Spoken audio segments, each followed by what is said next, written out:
Now, a top 10 snow levels video is not new. A simple YouTube search can show you how common they are, but oddly enough, the majority of this trend happened 3 to 5 years ago. So in an attempt to make things more modern and less repetitive, we're only going to be looking at games from the last 2 years. And what better way to do that than by focusing on the Nintendo Switch and the games in its library. This is also going to include ports, because we need all the help we can get when it comes to the Switch. Doing all this allows me to not have to be yet another guy who rambles about Cool Cool Mountain and that damn penguin kid again. It's not funny. We've done the joke already. Everyone's done it.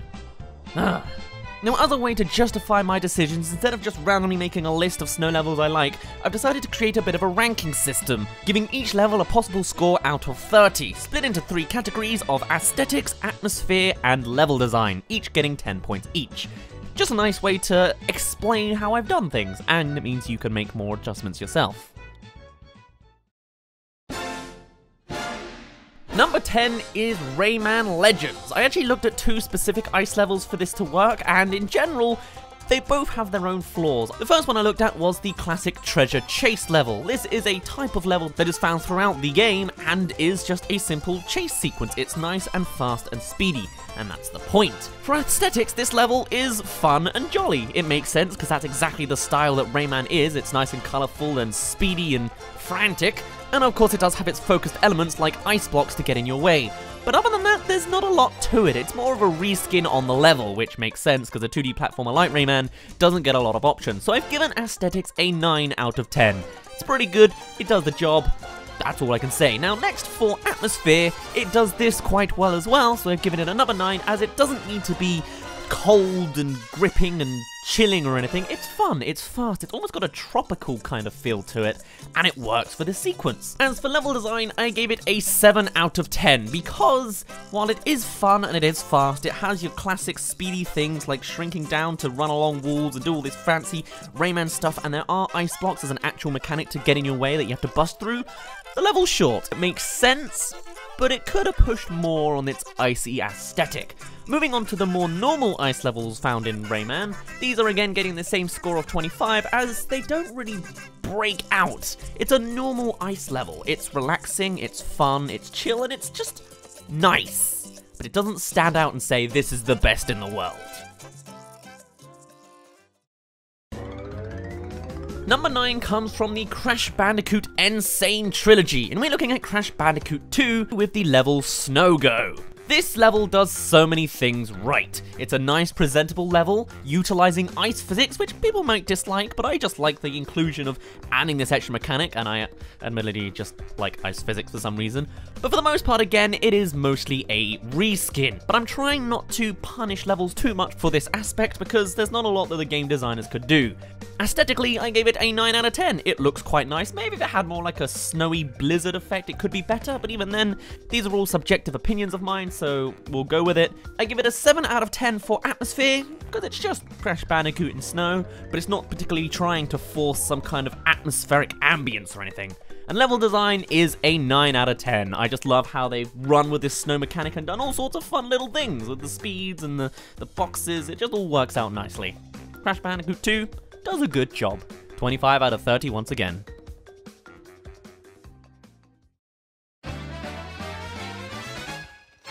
Number 8 comes from Mario Kart 8 Deluxe in the form of Mount Wario. Again, getting a total score of 25 with 8 out of 10 for aesthetics, 7 out of 10 for atmosphere, and 10 out of 10 for level design. I don't think I need to really explain the level design aspect. This is one of the first Mario Kart levels to be one long lap as far as I'm aware, and it's a fun one. The music as well builds up for this amazing atmosphere. It again isn't some chilling blizzard uncomfortable feeling. It's frantic and loud and fun, like you're at the Winter Olympics, which makes perfect sense considering this is a sports game, to a degree. I just love the way it does it. Atmosphere is great, it looks wonderful, again though it is still kind of flat, it's just a nice snowy day. It does all it needs to do. 25 out of 30.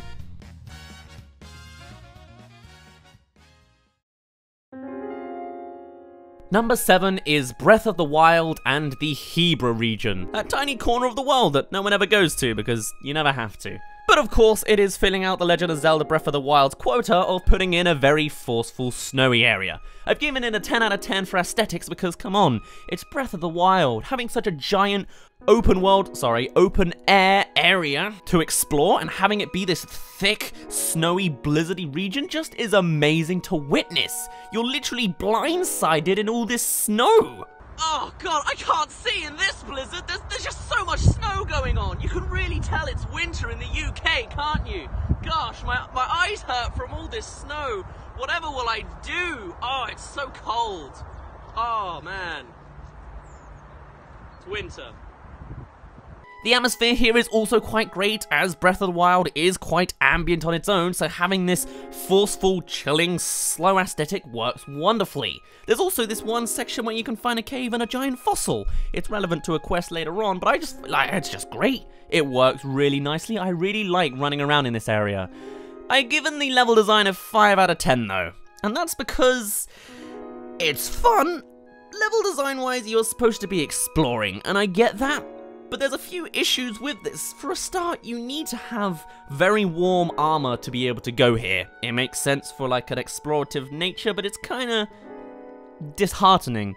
Also, the fact that going through this snow is slower than most, and while it is mostly a mountain, so you've got plenty of opportunities to do some shield surfing, a lot of the times you're going up, or you're just sort of climbing around wondering where to go. I like the area, I must admit, and like when you find a stall horse, it's wonderfully amazing. Going on horseback through this, great, wonderful, but it could have done with something more. Maybe if there were more mini games or something here. I don't know, it's just the fact that it is so slow and unneeded and kind of a trial to get through means I'm a bit iffy. It still gets 25 out of 30 though, so it's pretty damn good, despite all the others on this list so far being 25.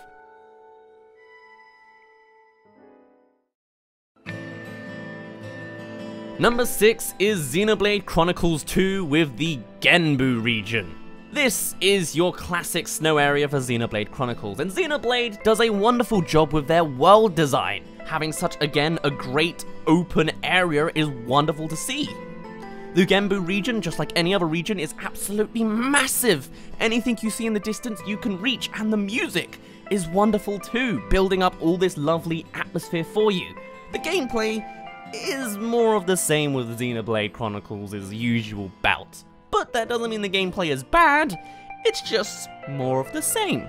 So I've given it a 9 out of 10 for aesthetics, 9 out of 10 for atmosphere, and 8 out of 10 for level design. Giving it a total of 26, a whole 1 point above the rest.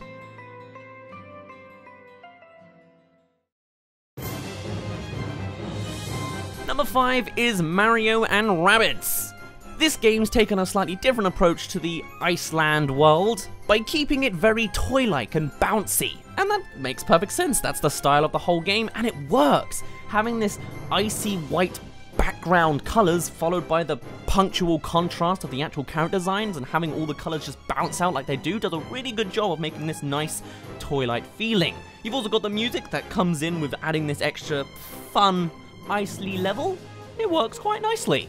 The level design is debatable though. It's again just more of the same, and with a game like Mario and Rabbids being the kind of, what do you even call that, grid-based strategy game, there's not a lot they could have done with the level design. Sure, they could put pipes and cannons in certain places, but again, it's just more of the same. So I've done the same scoring system, giving it a 10 out of 10 for aesthetics, 9 out of 10 for atmosphere, and 8 out of 10 for gameplay.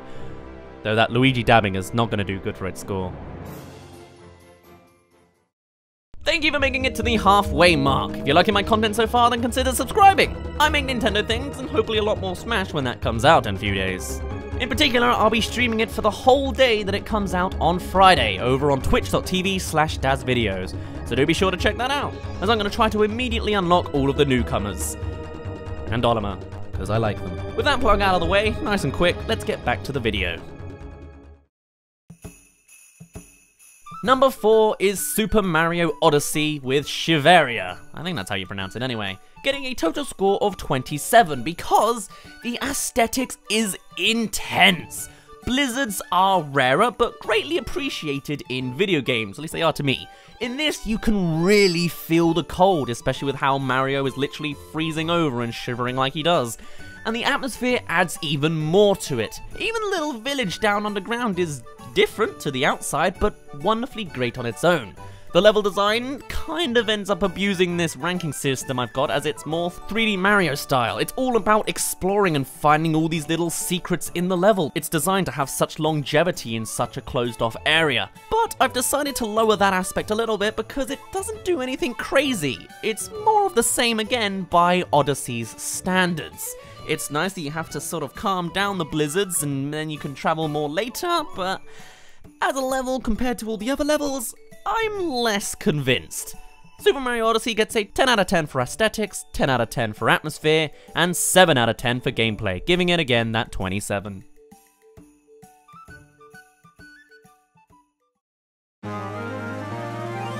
Number 3, we have Captain Toad Treasure Tracker and the Snow Train. Yes, this is getting a better score than Odyssey. I know, it's a bit weird and jaded, but technically it's still got the same score of 27. This is perfect representation of atmosphere and style with HD. I don't think they could really do this any better in creating this intention any other way. Forget blizzards and freeziness, it's the warmth and comfort of being in a nice warm train going through the snow that I really like from this different approach to it. The music accompanies it all well, and the level design does great in how it progresses through the train and shows all of its moving parts. Of course, it is still a Captain Toad level, so it's gonna be kinda Captain Toadly, but it works to accompany that style even more. I just really love how warm and welcoming it is. Even though you are outside the train for the most part, it just, I don't know, I just love the style of it. It's one of my favorite snow levels. Getting a 10 out of 10 for aesthetics, 10 out of 10 for atmosphere, and another 7 for level design. I only wish we could have seen more of the train in some form, maybe seeing more extra moving parts. I don't really entirely know what I mean by that, but it's very much go. Maybe if there were branching paths or something I'd like it, but maybe that breaks the Captain Toad style.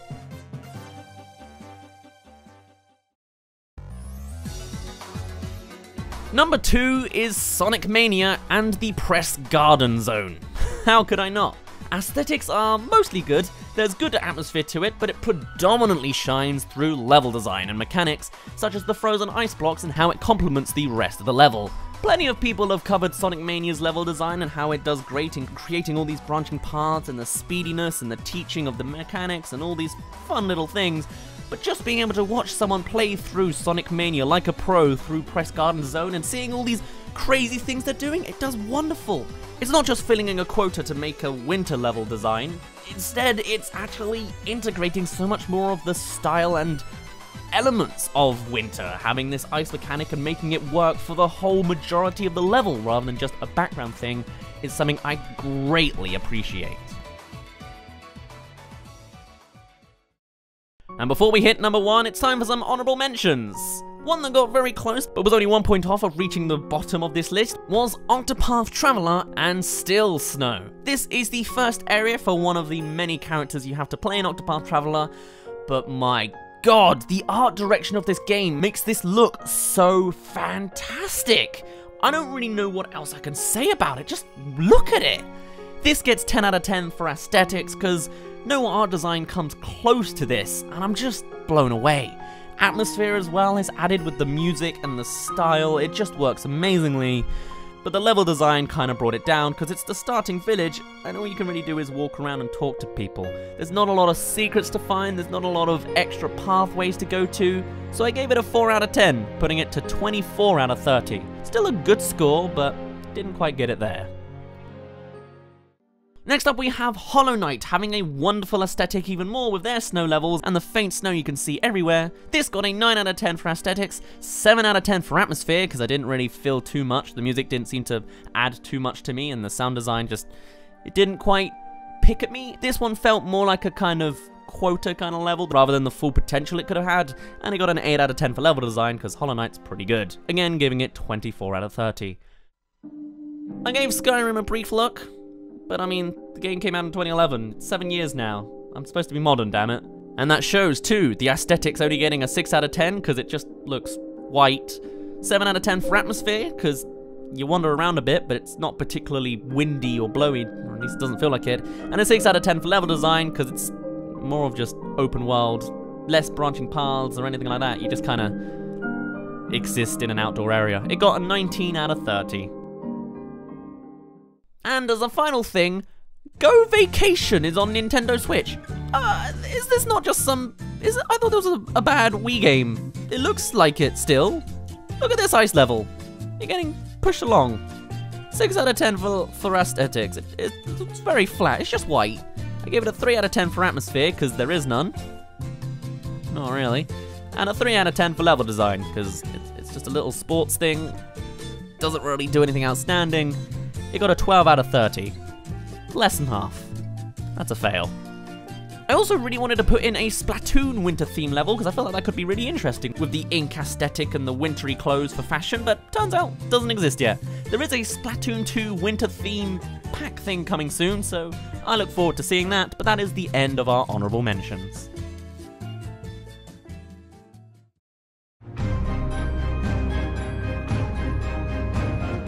Because number 1 is Donkey Kong Country Tropical Freeze and Cliffside Slide. This is the pinnacle of wintry snow levels. It got a 10 across the board because you just cannot beat this. The style is tremendous. Silhouettes are a completely unique level design unless you're making the whole game silhouetted, and it brilliantly pulls off the style of this level. The atmosphere is meticulous as we go up an avalanche and continue to try and get past it, and the level design is Donkey Kong Country. Come on. I would probably say Donkey Kong Country is the best 2D platformer, 2.5D platformer, whatever. I love the designs of these 2D platforms. It just does fantastically. It works with the style. It's not just a background. It does so much to really encapsulate you into this proper Christmas disaster feeling. I will be impressed if we ever see something take over this spot in the list. Maybe the next Donkey Kong Country. And that was the top 10 snow levels on the Nintendo Switch. Do be sure to let me know your thoughts, whether you would choose entirely different levels and games, or would simply reorder my choices. You're free to use my little ranking system to back up your thoughts. Or maybe you'll just say, scrap the level design one, because I can kind of understand it at this point. Otherwise, I'm just curious to know what your thoughts are. According to everyone else, the best winter level is and always will be Phendrana Drifts, apparently. Though oddly enough, I only just started streaming Metroid Prime on Twitch myself. I literally experienced the place for myself for the first time a couple days ago. Feel free to watch that if you want tons more content of mine.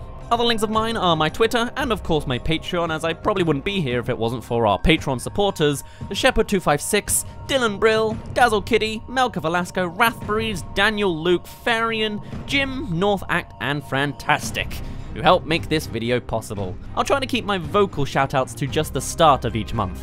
Hope that's okay with everyone. Right, I'll catch you guys again on Friday with a new video and that Smash stream.